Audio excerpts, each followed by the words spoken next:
Hi everyone, this is Teacher Rom. Today, we will be discussing Venn diagram. So as we start, please prepare your module in mathematics. Let's start with the first quarter, week 2A. What is a Venn diagram? A Venn diagram is an illustration of relationships between and among sets.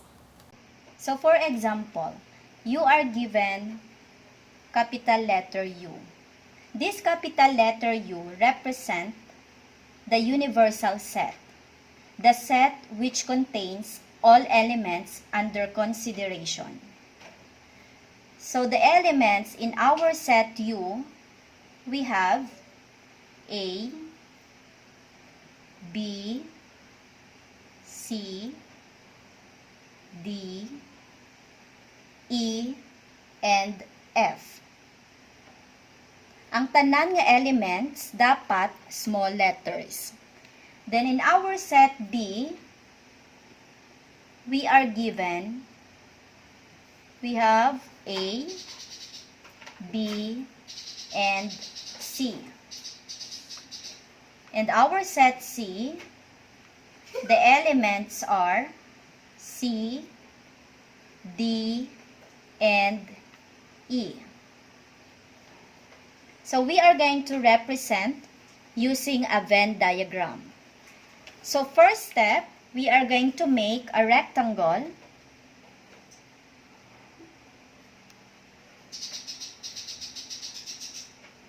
and labeled this one as your capital letter U, your universal set. So before we make our set B and set C, let's go back first to our elements.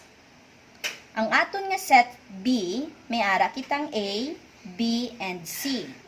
In our set C, we have C, D, and E.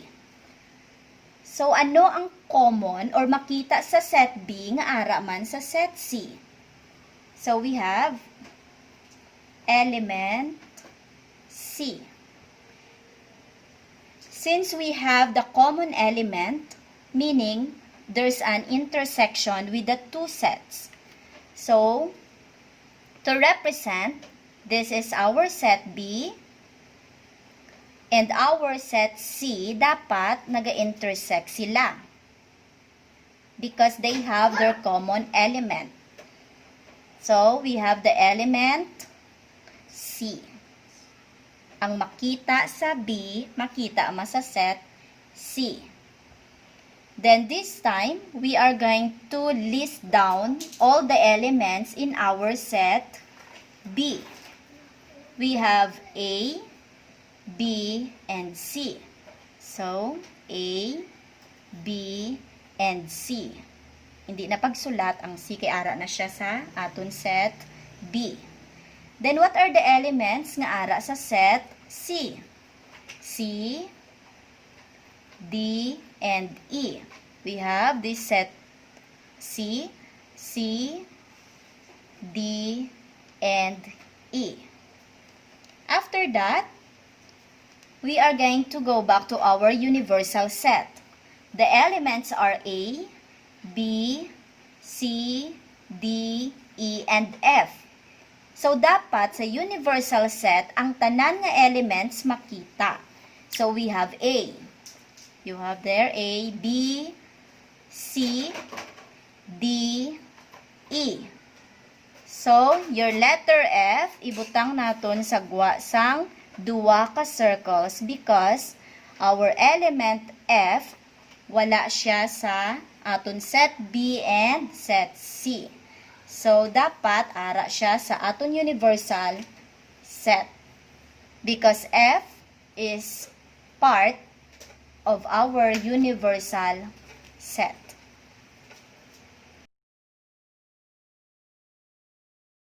Let's proceed to the relationship between sets. So, example number 1. You are given set U. Set U is equal to X such that X is a counting number less than 10. So we are going to list down all the counting numbers less than 10.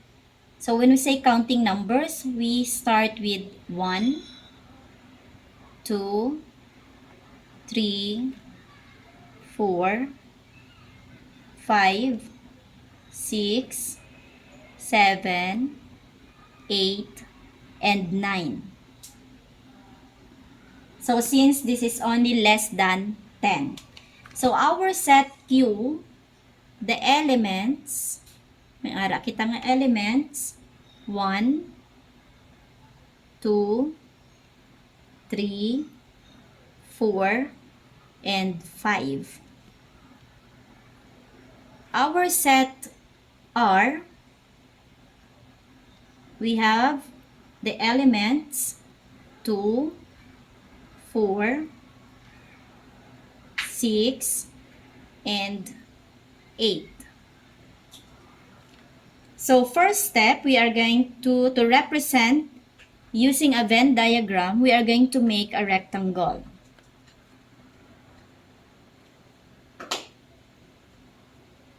To represent our universal, let's write capital letter U.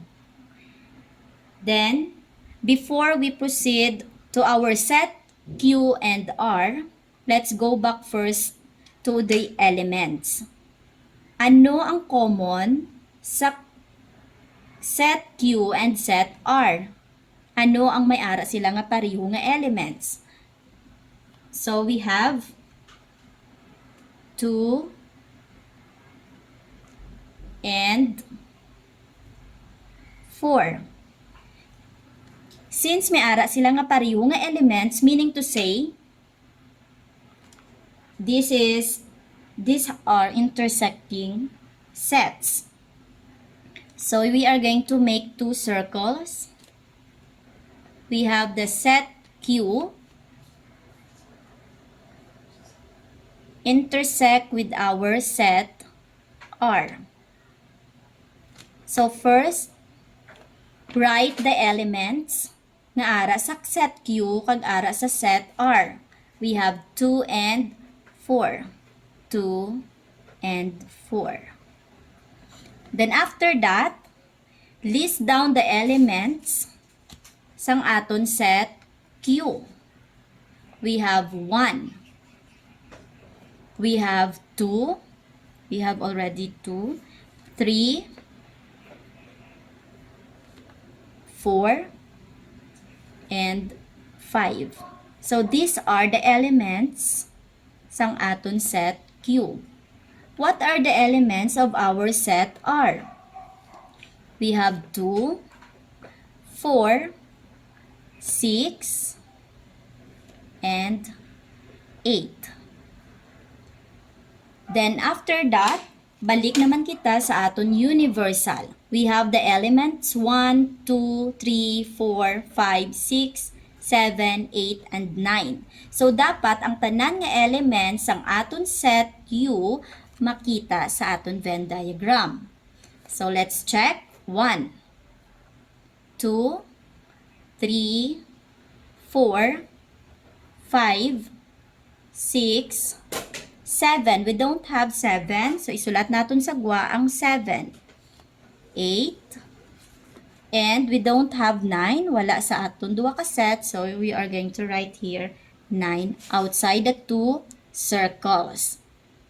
Because 7 and 9, wala siya nabilong sa aton set Q and set R.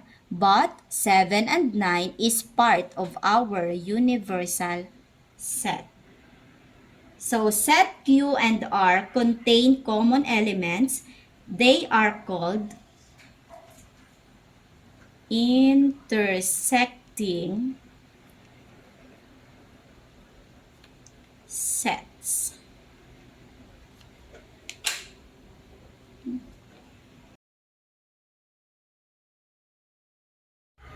Example number 2. So, we are given set M. The elements of our set M, we have 2, 4, 6, and 8. And our set N, the elements are 4 and 8. So to represent using a Venn diagram, first step, we are going to make a rectangle and label this one as your universal set. So before we represent or illustrate our set M and N, let's go back first to the elements of set M and N. So as you observe, the elements of M are 2, 4, 6, and 8. The elements of N are 4 and 8. May ara sila nga common elements. So ano ang aton nga common elements? So we have 4 and 8. Another one, as you observe, ang tanan nga elements nga ara kay set N, which is 4 and 8, makita man sa aton set M. So meaning to say, set N is a subset of our set M. So we can illustrate this one. Your set N, list down all the elements. We have 4 and 8. Since this is a subset of M, we can illustrate our set M, meaning ara siya sa sulod sang aton set M. List down all the elements. We have 2, 4, 6, and 8. Kung ara ang tanan nga elements sang set N sa aton set M, but not all the elements of set M makita sa aton set N, this is what we call proper subset. And this is our illustration.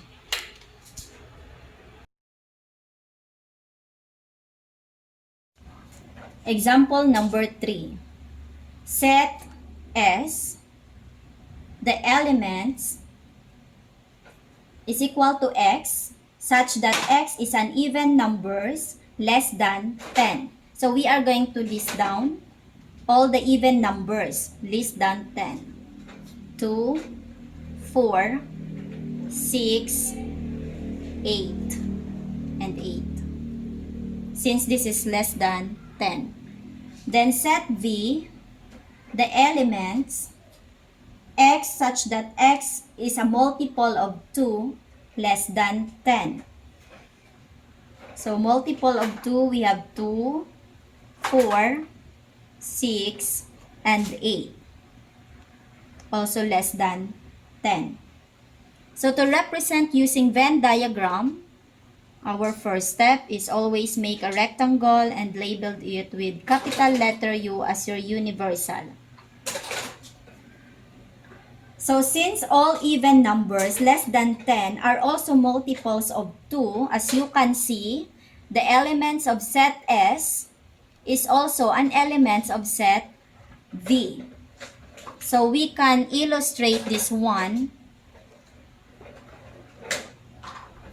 as this will be your set S. The elements are 2, 4, 6, and 8. Since they are equal, no need to copy. Just write your set V. So the elements of your set V are 2, 4, 6, and 8. So this is what we call, or the illustration of equal sets.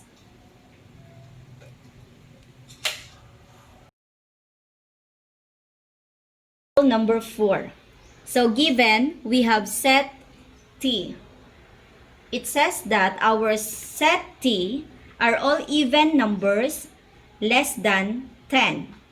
So list down all the even numbers. We have 2, 4, 6, and 8, since this is less than 10. Then our set S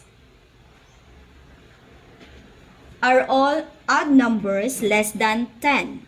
So we are going to list all the odd numbers: 1, 3, 5, 7, and 9, since this is also less than 10. So next, we are going to represent using a Venn diagram. First step is to make a rectangle and labeled as your U, as your universal set. So before we represent the sets T and S, let's go back to the elements.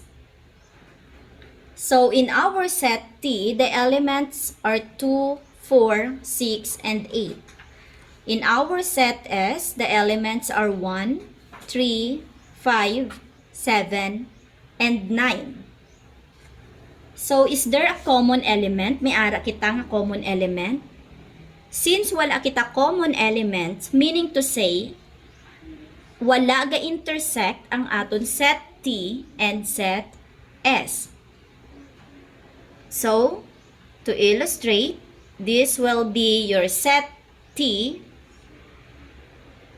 and this will be your set S.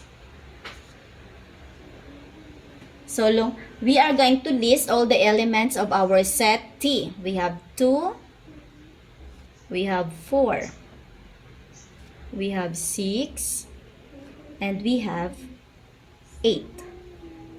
Then, the elements of our set S, we have 1, we have 3, 5, 7, and 9.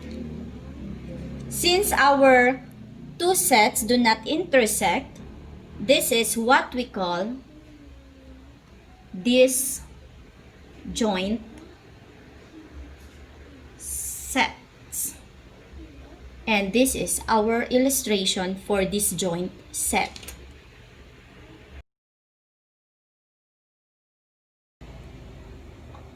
Venn diagram may be used to show set operations.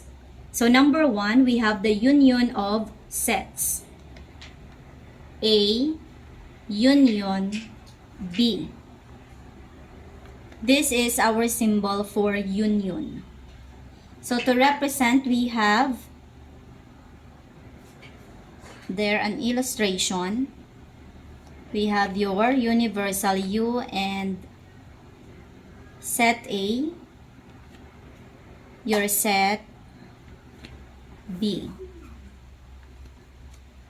So when we say union, you have the word combine. Your clue word is combine. So meaning, you are going to shade your set A and your set B.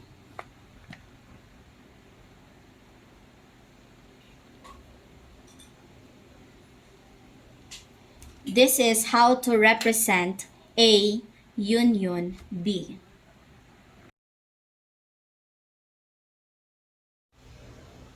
This time, we are going to proceed to another set operation. This is intersection of set. So we are given A intersect B. This is our symbol for intersection. So to illustrate, you have there your figure. Let's label this one as your universal set. This will be your set A and your set B. So to illustrate the intersection of set A and B, you are going to shade the common among set A and B. So amo ni siyang ginatawag nga common sang aton set A and B.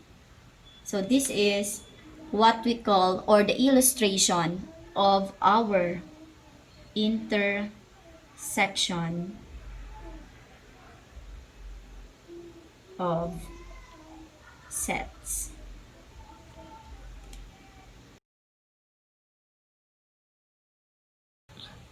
Next operation of set is what we call difference of sets.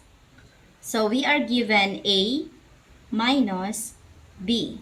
This is our symbol for difference. So to illustrate, this will be your universal set and your set A, and you have your set B. So we are going to shade. We have A minus B, meaning shade all the elements nga ara kay A nga wala kay B. So only shade this portion. This is what we call difference